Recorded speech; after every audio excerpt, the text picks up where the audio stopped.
welcome in the online classes of biology. So in our previous class we have discussed about different kinds of cell organelles, and today we are going to start a new topic which is the cell inclusions.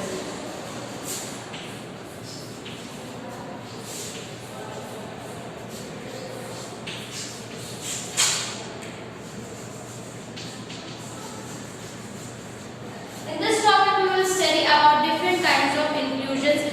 Basically, cell inclusions are the non-living material produced due to metabolic activities in the cells, that non-living things which are also known as ergastic bodies or deutoplasmic substances, and that may be present in both the soluble or insoluble state and can be organic or inorganic. So these include reserved food material, secretory product, excretory substances, and also inorganic crystals. So first thing which we are going to study today is reserved food material.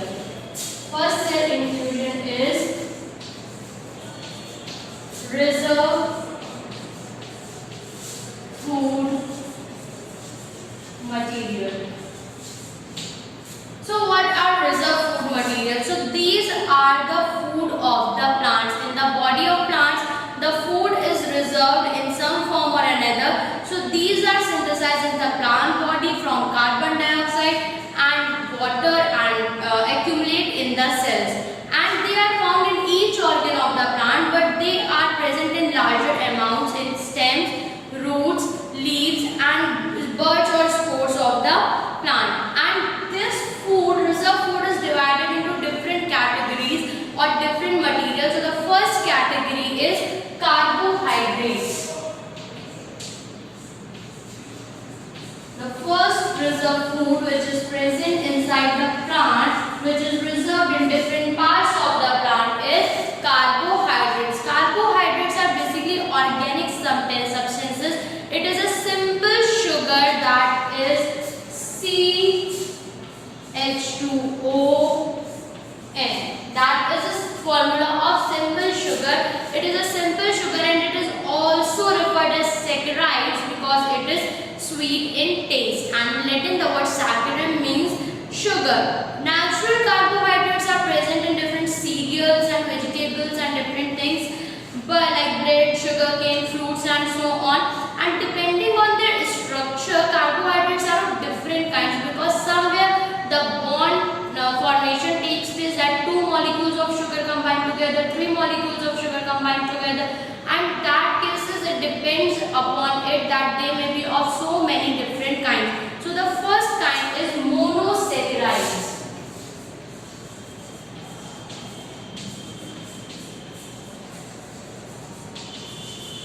First category of sugar is monosaccharides, which are also known as simple sugar. Mono means one and saccharides means unit, a simple sugar.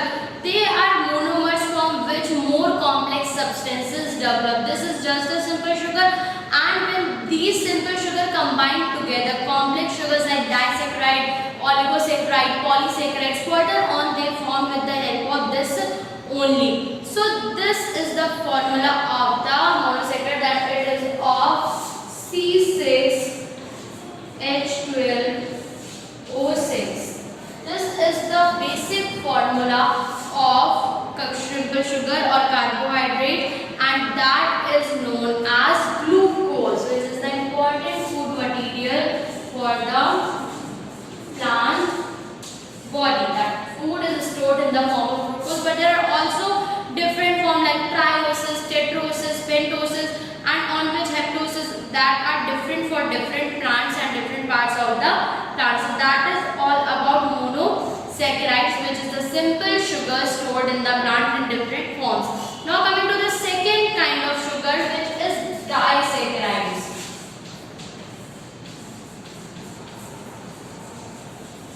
Now mono means one and di means two. When two simple sugar combine together with the help of glycosidic bonds, then the formation of disaccharides take place. And the example of such disaccharide is sucrose, or we can say cane sugar is the example. And that formation is done with the help of glycosidic bond, but on hydrolysis they break down into smaller substances that means disaccharide can become monosaccharide by the process of hydrolysis. And so many examples of this are glucose, galactose, and so many. The primary members of carbohydrate, that means monosaccharide and disaccharide, are referred to as sugar because they are sweet in taste. They are primary members and they are referred to as sugars because they both are sweet in taste. Now coming to it further, moving on, then the case is coming which is trisaccharide. Trisaccharides. What are trisaccharides? When three bonds of sugar combine together, then trisaccharide formation takes place. The example of trisaccharide is raffinose, which is present in plants, and in hydrolysis it gives rise to a molecule each of glucose, fructose and galactose. That means when trisaccharide formed, glucose became select, fructose became dependent and galactose became dependent. Other than trisaccharide, now the next category is polysaccharide.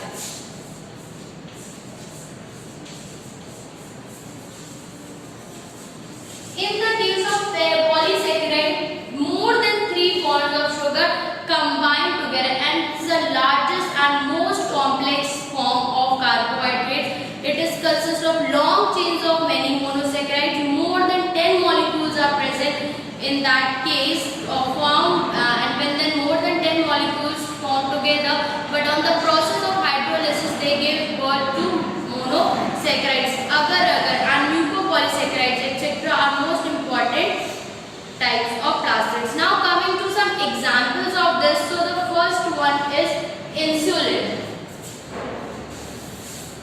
The first word is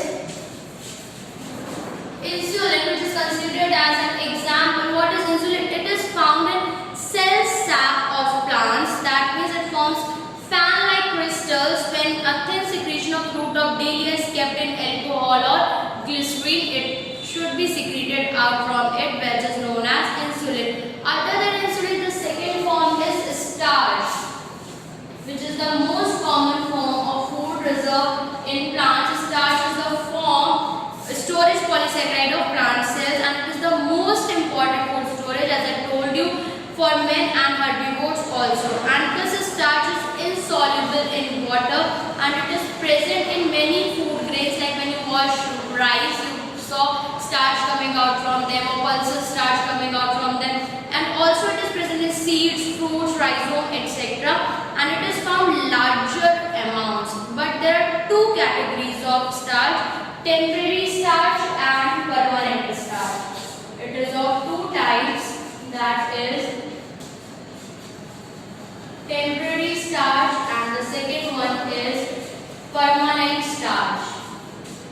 These starch are of two types. Temporary starch are those which is formed through the process of photosynthesis during day and is converted to sugar during night. And permanent is those that is sugar above a certain level is converted to permanent starch, which is found in most rhizomes etc. Now starch grains are of different shapes and form, and each grains contain a shining body called hilum. And from hilum, stratification are formed on the outer surface. Starch grains. Now starch grains are also further types. Starch has starch grains in them, which is also of further types. So the types of starch grains are: number first is eccentric.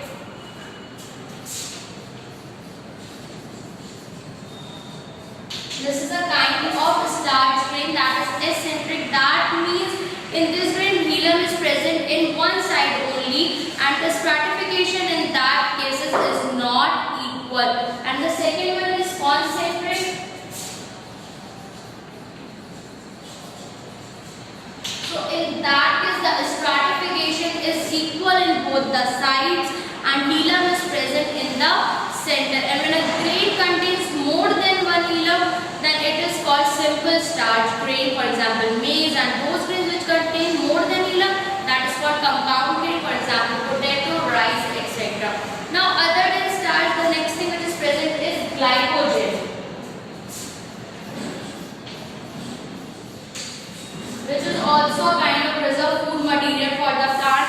That glycogen is also very important. It is insoluble form of carbohydrate and it is found in animal cells also. Blue green algae, slime molds, bacteria, fungi, all composes of glycogen, and being common in animals it is also called as animal starch.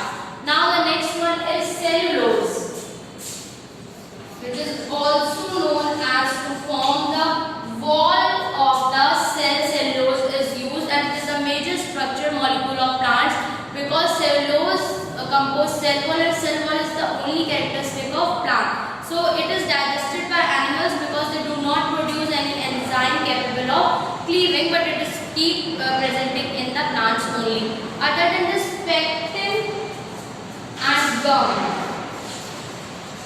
these are also present in the reserve food storage. Pectin, which is middle lamina, binds two cell organelles made up of carbon, calcium and magnesium plate, and these substances increase the water absorption capacity of the wall. And gum is also found in many plants, which is insoluble in water, and when wet it develops into a slippery substance. So that is all about the reserve food material, which is considered under the category carbohydrates. Now in our next class we will discuss more about this topic. Thank you. That's all for